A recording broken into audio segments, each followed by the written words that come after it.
Tengo muy pocas certezas. Pero tengo clara una cosa.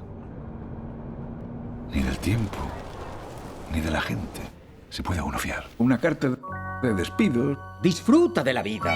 Es lo que todos queremos. Parece que por fin puedo ir a verte. ¿Cuánto es, por favor? 100. ¿100? Te has pasado 3 pueblos.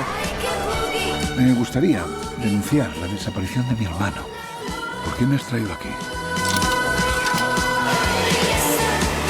¿Dónde está Daniel? Daniel Riordan. ¿Qué sabe usted de Daniel? ¿Crees que será tarde para tomar lecciones de canto? Señor Riordan. Riordan, si no esperas nada de nadie, nunca te decepcionarán. Eso lo dice usted. No, lo dice Silvia Plath. Mierda, ¿estás bien? Se fía de ese hombre. Eres algo que Daniel no es. ¿El qué? Inocente. La cabeza es lo mejor. Parece que nunca voy a librarme de ti. Yo sí te veo.